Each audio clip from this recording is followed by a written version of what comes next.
సాధువుల పోరాటానికి జడిసి వాళ్ళు చేసిన వీరోచిత నిరసన కార్యక్రమాలకు భయపడి ముఖ్యమంత్రి చంద్రబాబు నాయుడు గారు ఈరోజు అలిపిరి దగ్గర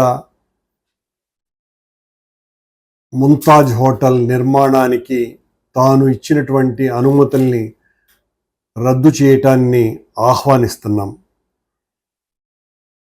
మనం కాళ్ళు పట్టుకొని పూజించేటువంటి సాధువులని మెడలు పట్టి గెంటి వేసి కొండ మీద నుంచి అత్యంత దారుణంగా వ్యవహరించిన తరువాత దేశమంతా కూడా సాధువులు ఒక్కటవుతున్నటువంటి పరిస్థితులలో ఈ కూటమి ప్రభుత్వం మాటలలో ధర్మాన్ని పరిరక్షించటం అనే నినాదం మాత్రమే తప్ప ఆచరణలో హిందూ ధర్మానికి పూర్తిగా వ్యతిరేకంగా వ్యవహరిస్తున్నది అని మొత్తం హిందువులంతా కూడా పెద్ద ఎత్తున ఆందోళన పడుతూ దీన్ని సాధు పుంగవులంతా కాషాయాంబరదారులంతా ఒక్కటై కూటమి ప్రభుత్వం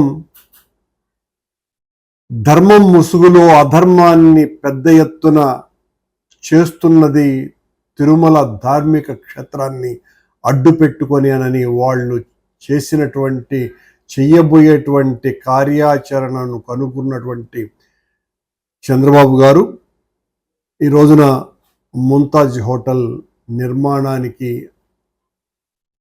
అనుమతులు రద్దు చేస్తానని చెప్పటం మంచి పరిణామం. సాధువులంతా పీఠాధిపతులంతా ఈ రకంగా ధర్మ పరిరక్షణ కోసమని నడుం బిగించటాన్ని వైఎస్ఆర్ కాంగ్రెస్ పార్టీ మనస్ఫూర్తిగా స్వాగతిస్తున్నది.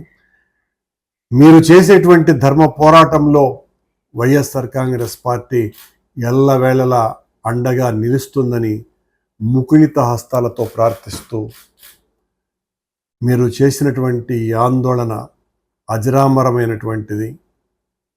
ఇలాంటివి జరగవలసినటువంటి అవసరం ఉన్నది.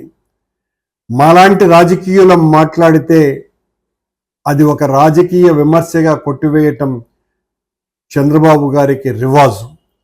కానీ సాధువులంతా తిరగబడితే చంద్రబాబుతో సహా ఎవరైనా కూడా తల వంచాల్సిందేనని ఈ సంఘటన నిరూపించింది.